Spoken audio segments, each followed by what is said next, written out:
ntabwo numvaga ikintu kimbabaza mu nda kuko narivuzaga ntibabone indwara, nkivuza amavuriro matoya nkajya mu mavuriro makuru ariko indwara ntiboneke, hakomeza kuribwa. Nararibwaga cyane cyane iyo nabaga nafashwe na crise, ntabwo nabashaga kugenda, sinabashaga kuvuga. Umukozi w'Imana arambwira ati ariko se Diane ushobora kwizera? Nizera iki?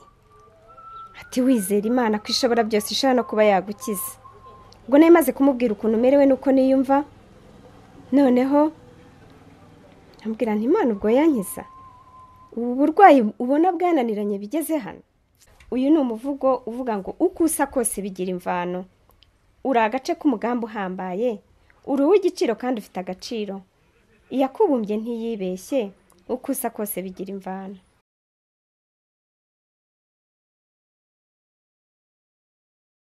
Ibihe byiza, wowe wahisemo gukurikirana ibiganiro bya Isezerano TV. Nk'ibisanzwe tugenda tubaganirira n'abantu bagiye batandukanye kugira ngo babagezeho ibintu bitandukanye. Yewe niba warakoze subscribe ni iby'agaciro cyane, komeza ukore subscribe ndetse kandi ujye ushyiraho comment unasharinga ibiganiro byacu nyine nk'uko bisanzwe. Njye ni Jean Paul, kuri kamera zacu turi kumwe n'umutumirwa tugiye kuganira. Ngira ngo muramwibuka mu minsi yashize hari ibiganiro byinshi yagiye abagezaho ubuhamya bugiye butandukanye. Ntekereza ko hari icyo byubatse mu bantu bakurikiranye ibiganiro twagiranye. Uyu munsi rero none afite byinshi agiye kutuganiriza, ariko reka tubanze tumuhe ikaze ku Isezerano TV. Amakuru Dia? Ni meza cyane. Meze neza? Yego.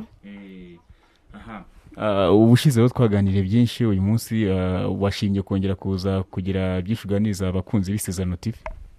Nibyo rwose, ndabyishimiye kandi nanjye nkomeje gushimira n'abantu badukurikirana. Murakoze. Uyu munsi rero ngo hari ubuhamya ufite wifuza kugeza ku bantu badukurikira. Yego. Ubundi Diane, turagira ngo utangire noneho utubwira mu bigaragara ubuhamya bwawe n'ubuhe. Murakoze.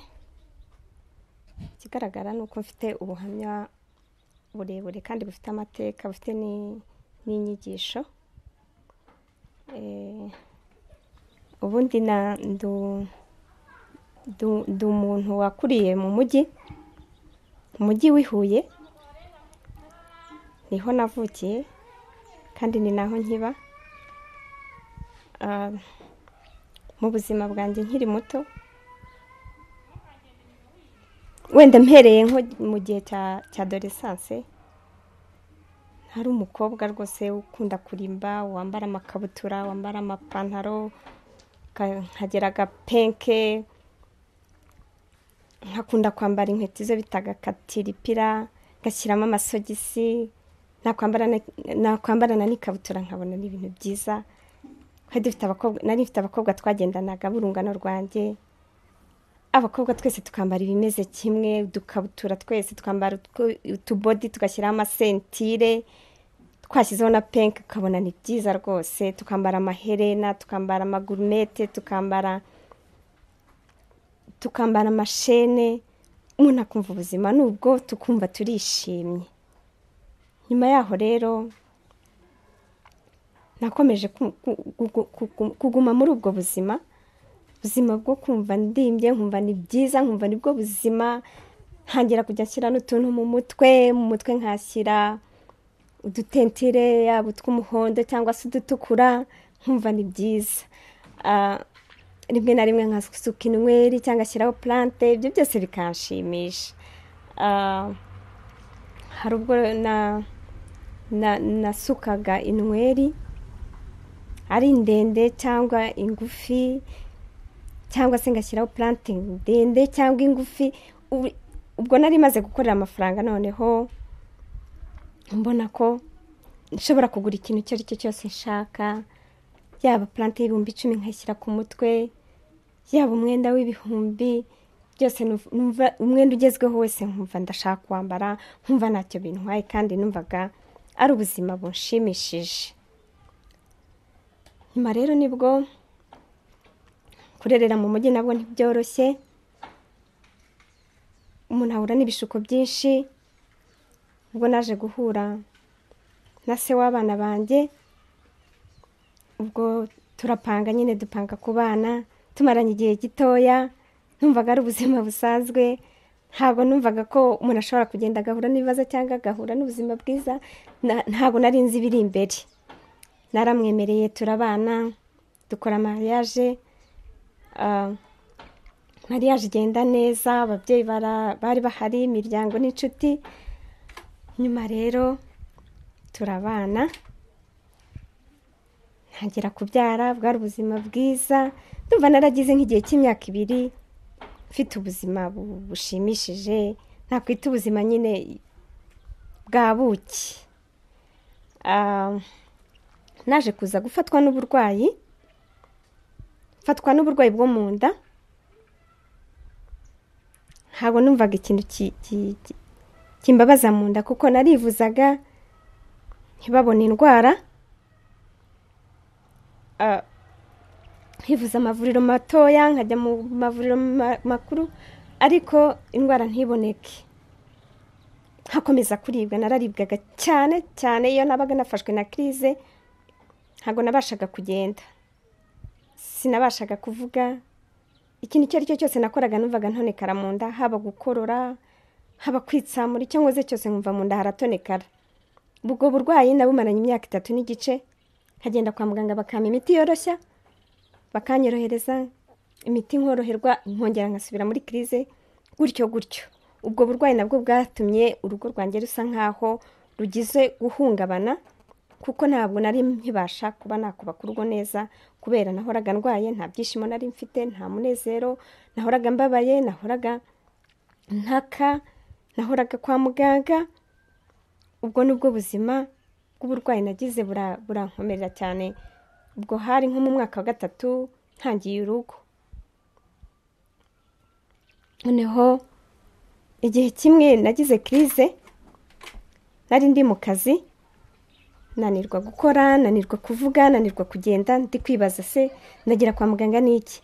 Ese ndatega imodoka, ndatega imoto, ndatega igare, ndabigenza gute? Ahantu twari hari kure, hari ahantu mu misozi niho nakoreraga, ku buryo nibazaga, ese n'umuntu n'uburyo ndi bugere ahantu nabasha gutega, ndahagera gute ko nabasha kugenda? Niriwe ntabasha gukora, ariko bigeze nko mu masaa 6, hari umukozi w'Imana dukorana, nibwo yasanze aho narindi, abona nihebye, abona afite umuriro, abona simbasha kugenda, simbasha kuvuga. Ubwo umukozi w'Imana arambwira ati, ariko se Diane, ushobora kwizera? Nizera iki? Ati, wizera Imana ko ishobora byose, ishobora no kuba yagukiza. Ubwo nayo maze kumubwira ukuntu merewe nuko niyumva, noneho ambwira nti, Imana ubwo yankiza? Ubu burwayi ubona bwananiranye bigeze hano? Burya n'abakozi b'Imana nabo bahahurira n'ibibazo, kuko tubabaza ibibazo byinshi cyangwa se tukanabapinga, ariko Imana ibifite uburyo yabadutumyeho. Yarakomeje, ntiyacika intege, nubwo nandi umupinga cyane. Ntabwo nasengaga, sinari mfite ngo njya gusengera he. Naherukaga mbatizwa, nkomezwa n'ibyo, nkumva n'ibyo birahagije.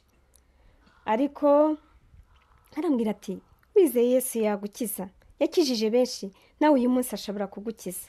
Ariko wibeshye, nubwo ngubwo iyi ndwara nta miti ntanyweye, nta muganga n'umwe ntabashije kugeraho.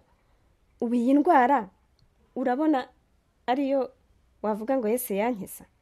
Ndabipinga cyane. Arakomeza arensista, arambwira ati, njyewe hari umuntu baherutse guha transferi, duhurira mu nzira, bansaba ko nabatwara, nari ndi ku igare. Yababwira nti, nimwizera uyu murwayi, nimureke musengere, mwizere arakira. Ati, abantu baranyumviye, umurwayi bemera ko bamushyira hasi, aricara, bari bamutwaye mu maboko. Amaze kwicara ntangira kumusengera. Ati, umurwayi ntiyagiye no kwa muganga, transferi yahise ayitahana mu rugo. Ubwo ndavuga, birashoboka ko se imana yavuye uwo muntu njye ntiyamvurara, umuntu bari bahaye na transfer avuye no mu bitaro byo yari avuye mu ivuriro rito bamwohereje mu ivuriro rikuru. Ndavuga nti ngiye guca bugufi nizere birashoboka ko nakira. Indwara nari nyimaranye mu by'ukuri imyaka 3 n'igice. Ubwo nca bugufi ndamubwira nti ngiye kwizera, noneho nsengera. Hari mugenzi wanjye nawe wari warwaye, ubwo twese turicara, ahita atangira kudusengera.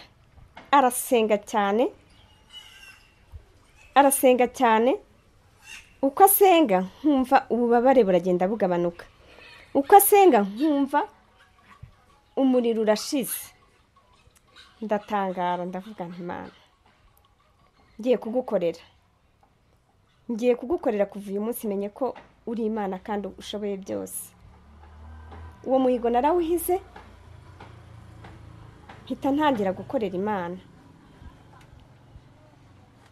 Kuko naribazaga nti uyu mukozi w'Imana ashaka kuba yinginze Imana avuga ati Mana ntunkoze isoni imbere y'uno munyamahanga. Imana yaramwumviye, ndakira neza, ikigoroba nkomeza akazi kandi byari byananiye gukora mbere ya 6:00.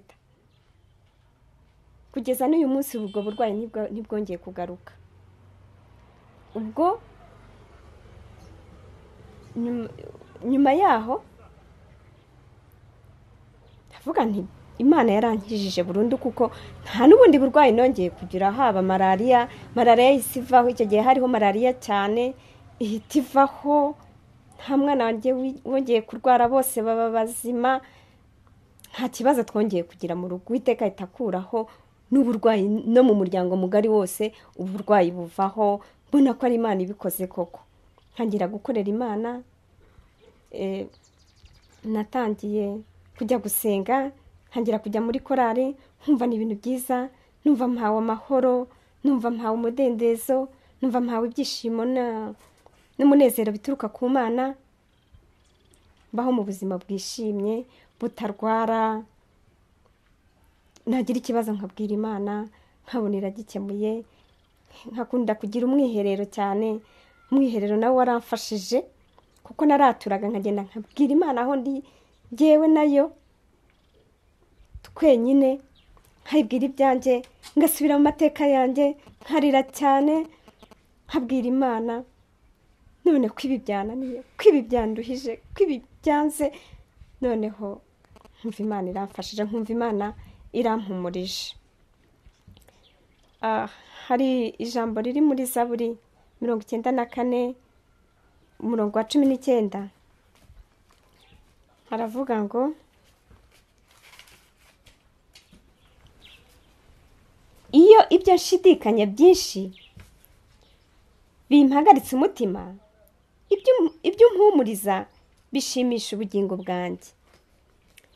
Iri jambo naryo ryaramfashije mu rugendo nari ndimo, naba ndi gushidikanya, nkabaza Imana igahita impumuriza, genda gutya, jyaha, kora gutya, vuga gutya. Ibyo bintu amagambo Uwiteka yampaye nk'intego, numva aramfashije. Mu rugendo rwanjye rwo gukorera Imana, nakunze kugendera ku mwanditsi Salomo mwene Dawidi. Nawe ahavuga mu gice cya mbere, imigani ya Salomo mwene Dawidi umwami w'Abisiraheli niyo kumenyesha ubwenge n'ibibwirizwa, niyo gusobanura amagambo y'ubuhanga, nihesha ubwenge bw'imigenzereze no gukiranuka no gutunganya no kutabera, niyo iha umuswa kujijuka n'umusore ikamuha kumenya no kugira amakenga. Iki gice nacyo cyaramfashije, kuko nasanze igice cyo mu migani. Mu migani harimo ibyo wakwifuza byose.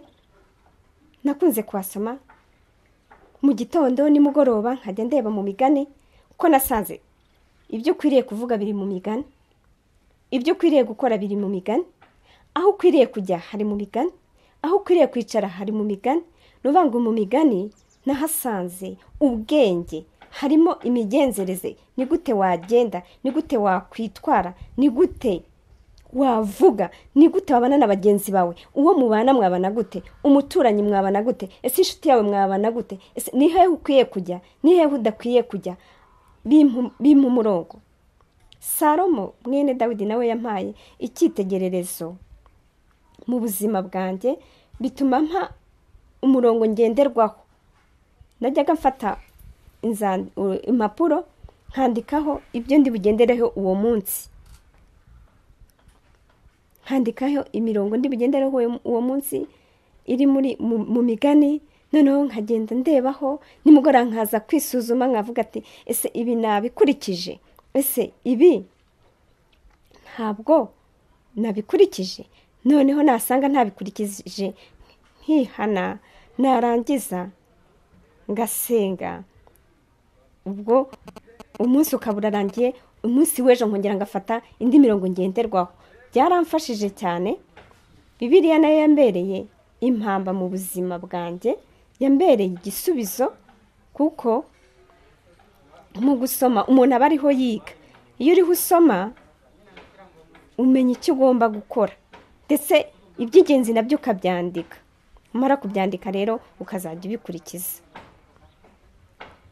Muri uko gusoma cyane no kumenya kwitwararika, kumenya uko ngomba kwitwara mu kuvuga muri bagenzi banjye, mu bo tubana, mu baturanyi, aho niho impano yaje kugenda izamuka. Ndibuka hari umuvugo nahise mpimba uvuga ngo, ndavuga Imana, ndagushima Mana ko waturemye, ndagushima wowe watwitangiye, ndagushima wowe udahemuka. Twari kure cyane mu ngoyi, twari tuboshyura tubohora, twari turushyura turuhura, kubera amaraso yawe atangaje. Ubu turi kumwe nawe, ubu turi abana b'Imana, ubu tuzi amabanga y'ibwami. Twakubonye nk'umukiza, nk'umugaba, nk'umuvandimwe, nk'umuryango, nk'inshuti iboneka mu bibazo. Wikoreye intimba zacu n'imitwaro yacu, ibyatugoragura bitubatura. Ubu tukwihishamo, kandi iyo umwanzi aduteye uradutabara, kuko uri buhungiro na gikundiro. Natangiriye kuri uno muvugo nshima Imana, ndangije nkurikizaho umuvugo wo kwiyakira, kuko nabanje kurwana n'ibikomere nari mfite, ariko naje kwiyakira kubera Imana. Imana yaramfashije, irampumuriza, iranyigisha, ingira inama imicyo ngomba gukora. Naje gusanga atari njye wiremye, naje gusanga ibyo mfite byose ari yo yabimpaye, naje gusanga ahomba igihugu cyanjye byose niyo yabiteguye. Uyu ni umuvugo uvuga ngo uko usa kose bigira imvano. Uri agace k'umugambi uhambaye, uri uw'igiciro kandi ufite agaciro. Iyakubumbye ntiyibeshye, uko usa kose bigira imvano. Igihe ugusobeka ikiri mu nda, igihe uguterura wavutse, igihe yishimana n'ababyeyi, uko wavutse niko yashatse. Amaraso yabo yakubyaye niyo yashimye. Igihugu uzavukiramo, igena n'aho uzaba, igena n'aho n'icyo uzakora. Uko usa kose bigira imvano. Hari ubwo umubyeyi asama inda, amakimbirane akavuka, ariko Imana yo ntitungurwa no kuvuka k'uwo mwana. Hari impamvu kuba uteye utyo, wabumbwe uko uri n'iyaguhanze, ishyiraho umunsi uzavukira, iteganya n'igihe uzapfira. Nubwo hari ibikugoye, Imana yawe irabizi. Icyo dusabwa twebwe ni ukwitwara neza. Maze rero kwiyakira uko ndi, nagombaga no kwitandukanya n'ibyari byarambase cyangwa na kamere na za karande zose nari narabayemo. Nyuma yaho nahise mpimba umuvugo uvuga ngo, itandukanye na karande, itandukanye n'ibyakubabaje, itandukanye n'ibyaha wakoze, itandukanye n'icyaha cy'ababyeyi, itandukanye no kutababarira, itandukanye no kutemerwa, itandukanye no kwigereranya. babarira abo mubana, babarira abo muvukana, babarira abakubyaye, babarira abo wabyaye, babarira uwo washatse, babarira abo mwabanye. Bohoka kandi ubohora abandi, iyemeze gukunda bose, na wa wundi wabonaga bigoye iyemeze kumukunda. Ibagirwa ibyabaye kugira ngo ugirire neza umutima wawe, kuko kutababarira byirukana umwuka wera, kutababarira bitera uburwayi. Itandukanye n'ibikugusha, niyo waba ubifiteho inyungu, itandukanye nabyo ubona amahoro. Reka kwihambira kubigutera umutwaro, mu gihe bidahesha Imana icyubahiro, birakugusha mu mutego usanga urababaye, ubuzima bwawe ntibutere imbere. Hari ibibazo natwe twitera, isuzume urebe ibyo ufite aho bituruka, maze ubirwanye, kuko umugambi wabyo ni uwo kukwangiza. Maze rero kwitandukanya na karande, maze kwitandukanya n'ibibazo nahuye nabyo, cyane byaha nakoze ni n'amateka yanjye, nibwo navuze nti nkwiye gukora iki kugira ngo ibyo mfite byanyigishije nshobore no kubigeza ku bandi. Nagira ngo aka kanya mbasangize n'inyigisho natanze bwa kabiri ivuga ngo nkora iki kugira ngo mbone amahoro yo mu mutima. Nakora iki kugira ngo mbone amahoro yo mu mutima? Shaka amahoro yashakire n'abandi. Gambira neza kandi ubyitwaremo neza. Niba ufite imigambi myinshi, banza uw'ingenzi. Irinde gufata umwanzuro wihuse. Bareke niba bakugusha mu mutego. Ibitekerezo byawe biyobora ibyo ukora. Erekeza ibitekerezo byawe ku bifite akamaro. Gira gahunda kandi ukorere ku gihe. Shima ibyo wabonye bikunyure. Shyiraho amahame ugenderaho. Umutima wawe ukugira inama mbere ya bose. Nubona ibintu bikuruhije, ubanze utuze. Aho guhangana n'umuntu, reba igitera ikibazo gikemure. Umuntu agwa mu mutego w'ibyo ararikiye. Rwanya ibikugusha kuko urabizi. Aha rero ni amahame najyaga nshyiraho, nishyiriraho kugira ngo mbashe kuba nagira ubwenge mu mivugire se, cyangwa mu mikorere, cyangwa mu migendere. Nkishyiraho amahame. Niba ushaka amahoro yashakire n'abandi. Nuvuga ngo ibyo ukunda, ibyo wifuza ko bakugirira, ugomba kubigirira n'abandi. Nimba ukunda kwambara neza, mbika abandi. Nimba ukunda kurya neza, gaburira abandi. Nimba ukunda kuba heza, tuza abandi. Ibyo bizaguhesha amahoro nubona umurimo wakoresheje amaboko yawe uriho ugera ku ntsinzi, cyangwa hari akamaro wagize. Kugambira neza nabyo ukabyitwaramo neza, ni ukuvuga ngo ugomba gukoresha igihe cyawe, ukagira uruhare n'umwete kugira ngo bya bindi wagambiriye bigere ku butsinzi. Niba ufite imigambi myinshi, banza uw'ingenzi. Hari igihe umuntu ashobora kubona nk'ubushobozi, ugahita uhutiraho kubera ibyo ubonye by'inzaduka, kandi hari ibintu wari warapanze kuzakora. Icyo gihe iyo byanditse biragufasha, ugahita uhera ku by'ingenzi. Icyo gihe bigufasha kudasesagura ya mafaranga yawe, bwa bushobozi bwawe bukajya ku bintu wapanze. Irinde gufata umwanzuro wihuse. Aha uba ugomba kubanza gutekereza mbere y'uko ufata umwanzuro. Diane, urakoze cyane, ariko mbere ko dusoza ndashaka kukubaza ikibazo kimwe.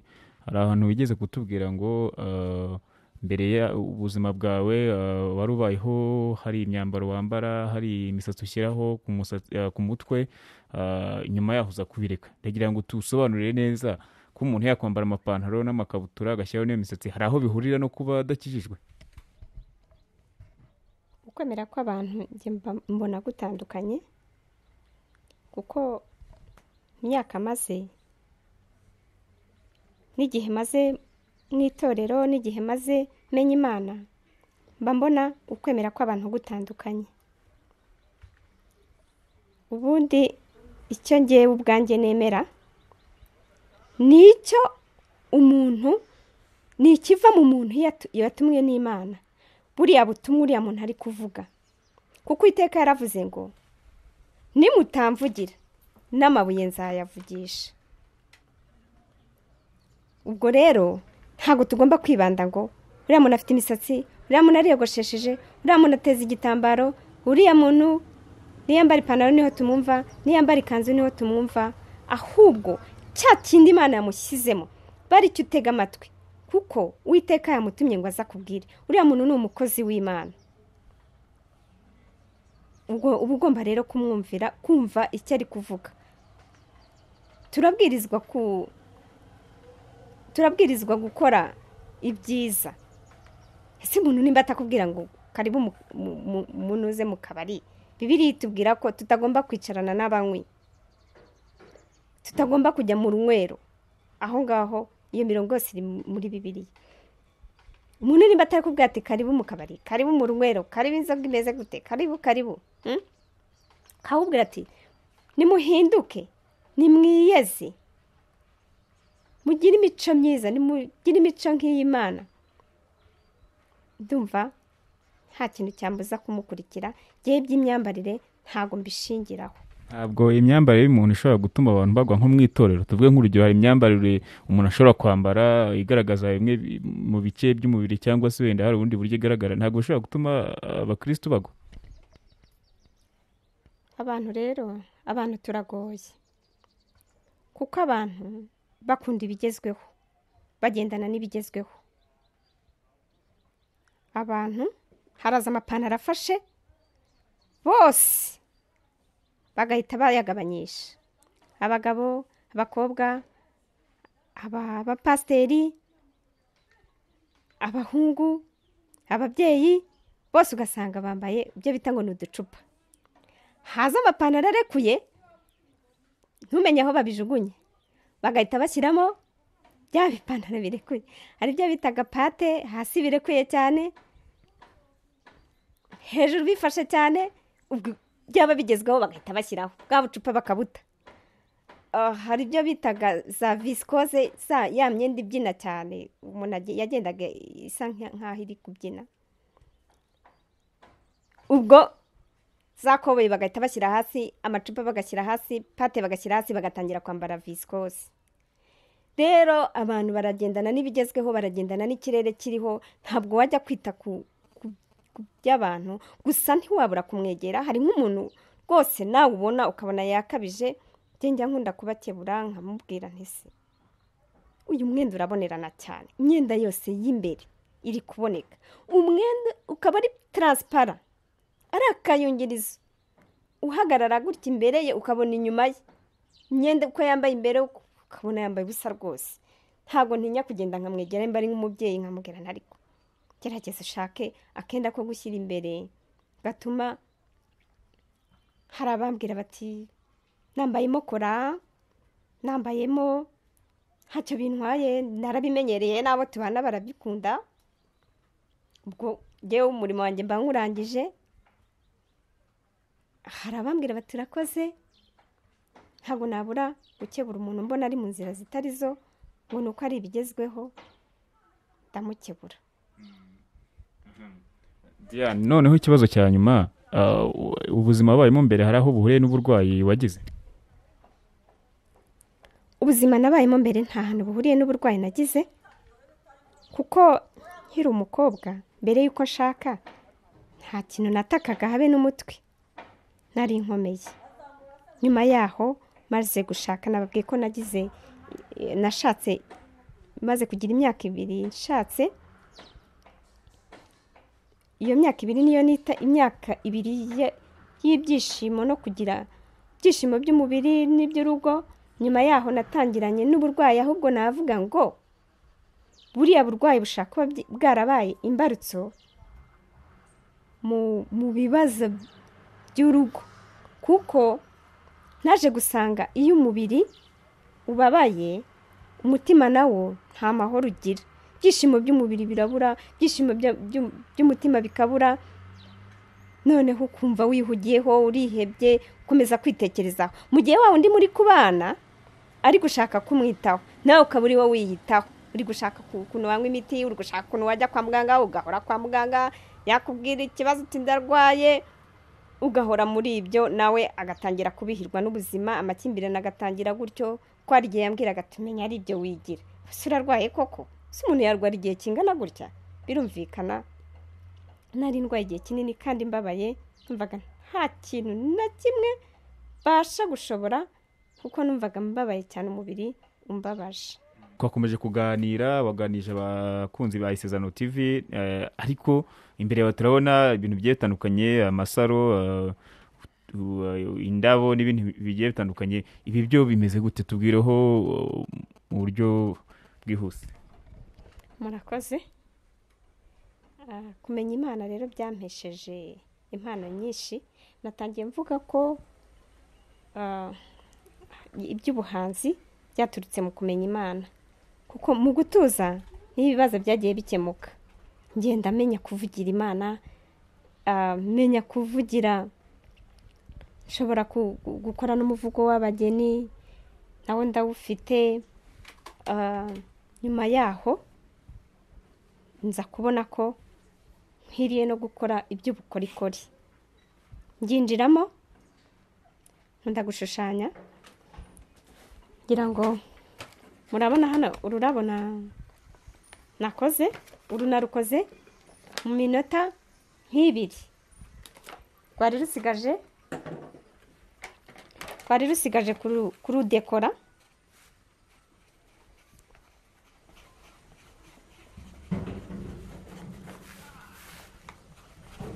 Uru rurabo rushobora kujya muri kadire durangije neza.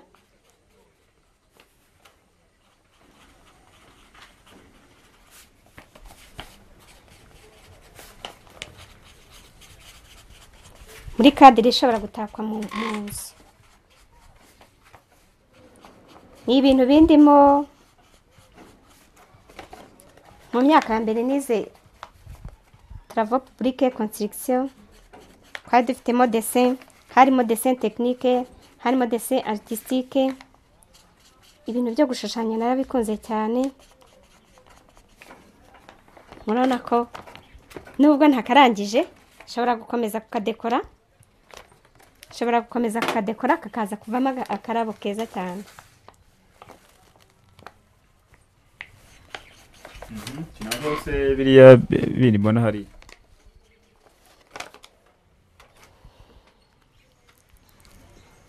Hariya ndabona ibintu bimeze biriya bimeze nk'isatsi. Niki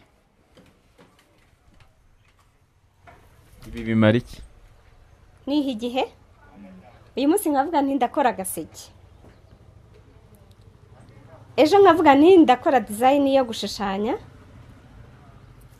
ejo nkavuga nti ngiye gukora supla. Iyi supla iva mu dufuniko twa fanta, ukaba wakora supla ijyaho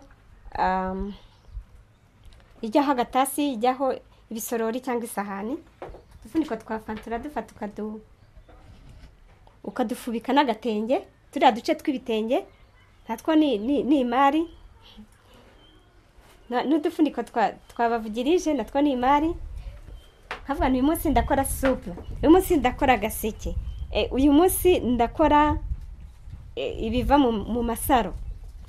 Agaseke mbona hara niwe wakikoreye. Kano gaseke urabona mbikamo ibikoresho, nako nagennye mbikamo za crayon nshushanyisha, umukasi nkoresha, amakaramu n'impapuro. Aka gakoze mu nshinge y'imitako, n'imitako iva ku mifuka itandukanye y'amabara. Hanyuma ubu nari natangiye noneho indiba y'agaseke gakoze mu migwegwe. Imigwegwe nkoresha niyi. Ibintu bivamo agaseke. Urayifata ukayihiha, warangiza ukayimesa, no kugira gute? Fata icyuma, bakoresha icyuma kugira ngo bakureho rwa ruhu rw'inyuma, noneho hagasigara umugwegwe mwiza imbere. Nyuma yaho tukayimesa, tukanika. nari natangiye rero agaseke, nari natangiye indiba y'agaseke k'imigwegwe, nashakaga gukora ka gaseke gatoya k'agatako kajya mu nzu. Hari ukuntu ushobora gukora nk'uduseke nk'icumi, akanini agakurikiyeho gutyo gutyo.